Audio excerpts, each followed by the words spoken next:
Une démonstration.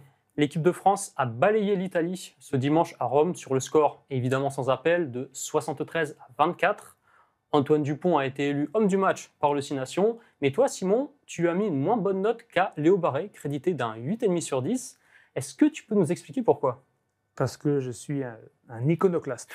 Voilà, vous pouvez couper la vidéo. Je ne sais pas en termes de référencement sur le site, si les vidéos de 30 secondes, ça marche. Mais plus sérieusement, on va quand même développer. Je pense qu'il a réalisé une prestation plus complète et surtout avec moins d'erreurs. On se demande même s'il y a un S ou pas erreur. On se demande même s'il y en a une dans son match.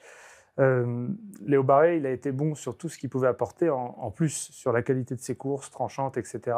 Mais aussi sur les bases du poste d'arrière, étant donné que la fiabilité, la solidité du troisième rideau français sous les ballons hauts depuis quelques semaines, si ce n'est mois, n'est pas des plus rassurantes, même si ce n'est pas un point noir absolument horrible. Lui, de ce côté-là, il a été très bon. Je n'ai Tout pas à en fait. tête de mauvaise lecture de jeu au pied adverse de sa part.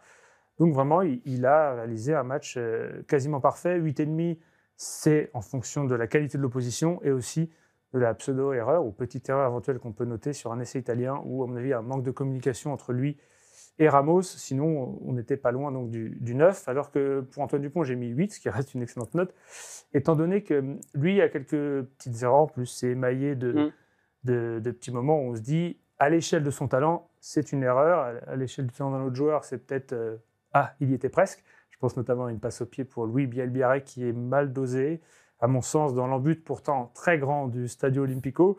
Il y a un essai italien aussi qui peut lui être plus ou moins directement imputé, avec entre autres un duel face à Ange Capuzzo. Donc voilà pour les points négatifs. Pour les points positifs, son doublé, sa capacité à animer, etc. Il peut être le 9e avant, comme être un demi de mêlée beaucoup plus classique en l'espace d'une dizaine de secondes.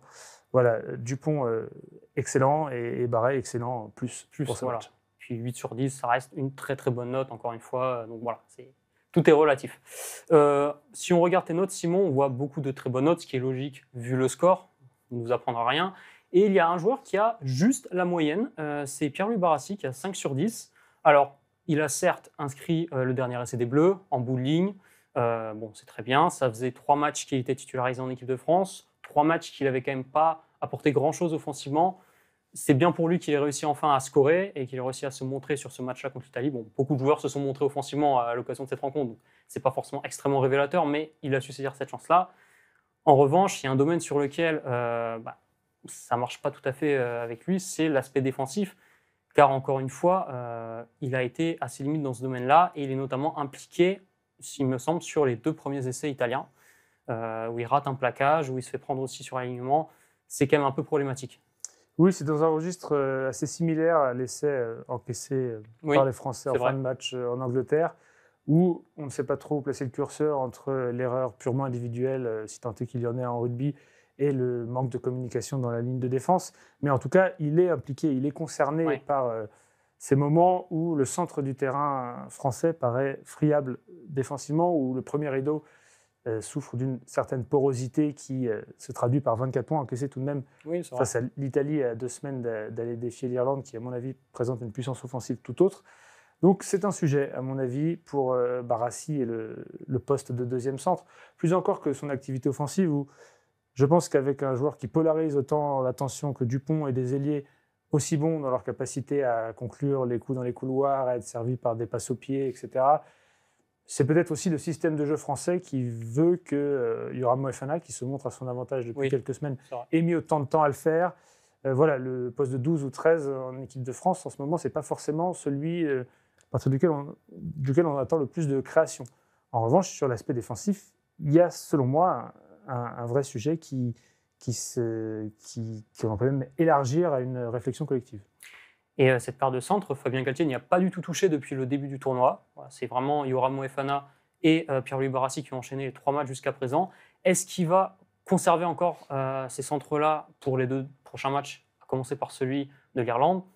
Le débat est ouvert. On l'a entendu quand même en après-match au micro de France 2, suggérer qu'il y avait effectivement une faille défensive au centre de cette ligne défensive.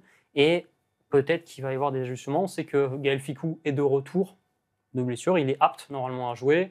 Est-ce que ça peut être une solution? Peut-être. En tout cas, ce sera un des secteurs de jeu à surveiller dans les prochains jours. Et c'est effectivement l'un des seuls petits points noirs que l'on peut retenir de cette belle soirée romaine malgré tout. D'autant plus que Gaël Fickou, joueur le plus expérimenté Mhm. du groupe France, donc des potentiels sélectionnés en activité, était le capitaine de défense de cette équipe. Et là, il est peut-être temps de rappeler le capitaine pour redresser un petit peu la barre. Les termes de Fabien Galtier, sans citer qui que ce soit, c'était que les Italiens avaient mis en difficulté sur leur lancement de jeu les Français, les avaient bien accrochés au milieu du terrain, bien mis sur les talons. Là, il y a quand même un point d'amélioration. Je pense que les Irlandais vont travailler sur ces images. Et Théo Atisogbe lui avait enchaîné en disant qu'il fallait travailler les connexions défensives. Voilà, je pense que la marge de progression de l'équipe de France est au moins identifiée. Et cette très très large victoire du 15 de France, les Bleus la doivent en partie à Léo Barré, tout est relatif eu égard à la marge dont il disposait ce week-end. Mais Barré, tout de même, l'arrière du Stade français, a réalisé une grande performance au Stadio Olimpico. Oui, tout à fait, Simon. Franchement, Léo Barré, c'était l'une des curiosités, voire la curiosité principale de ce match. On sait qu'il a loupé le début du tournoi à cause d'une commotion qu'il avait reçue avec son club du Stade français. Et on était très curieux de voir ce qu'il allait donner à Rome. Et on n'a pas été déçus, c'est le moins qu'on puisse dire. Au-delà de ces 2 essais qui étaient des essais de finisseurs d'action, vraiment, il était à conclusion de beaux mouvements offensifs collectifs. Il y a vraiment beaucoup d'activités, il y a des courses très tranchantes. Tout ce qu'il a fait avec le ballon, c'était bon, que ce soit les passes, que ce soit le reste. Il a vraiment été très précieux dans tous les registres. Et dans l'ensemble, moi je trouve qu'il a rempli un match sans fausse note ou presque sans fausse note, hein, comme tu l'as souligné dans tes notes. Il y a un petit accro en fin de match. Maintenant, dans l'ensemble, il a quand même rempli une très très belle copie. Et maintenant, on va pouvoir se poser une question importante. Que faire avec Léo Barré dans 2 semaines, sachant que Romain Tamac va revenir et a priori récupérer sa place à l'ouverture, ce qui va faire glisser Thomas Ramos à l'arrière. Est-ce qu'il y aura match selon toi ?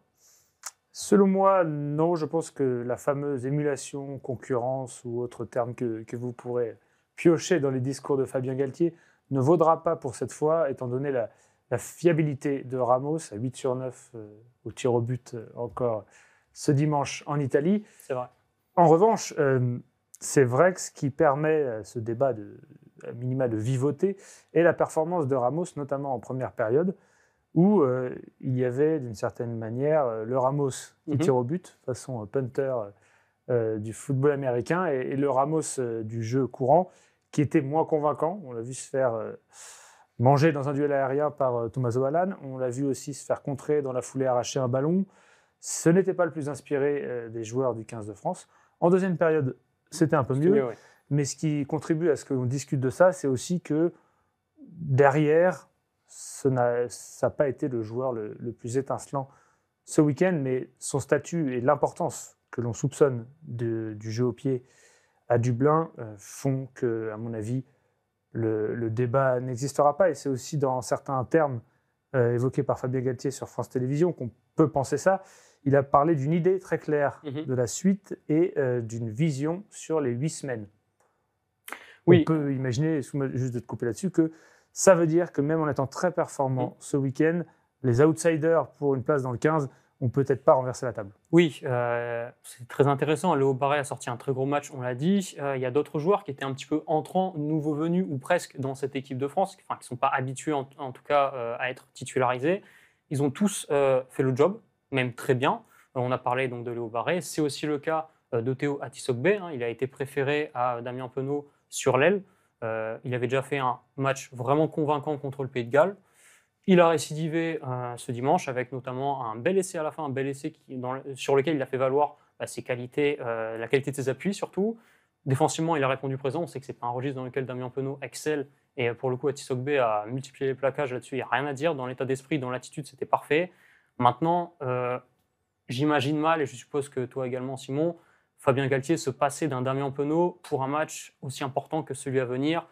C'est une chose d'affronter l'Italie, c'est une chose de trouver des espaces face à l'Italie, c'en est une autre de trouver des espaces face à l'Irlande et sa défense autrement plus imposante. Oui, et puis pour paraphraser notre consultant Jean-Baptiste Lafont cette semaine, on peut imaginer que Damien Penaud pouvait préparer ses valises pour Dublin, indépendamment de la performance de Théo Atisogbe. On peut tout de même être surpris. Attention, on n'est pas du tout affirmatif ou péremptoire à ce sujet. Mais Ça ressemble à ce qu'on a vécu lors de la tournée avec Ficou, même si là je mettrai un astérisque. Il était, à mon avis, surtout préservé physiquement.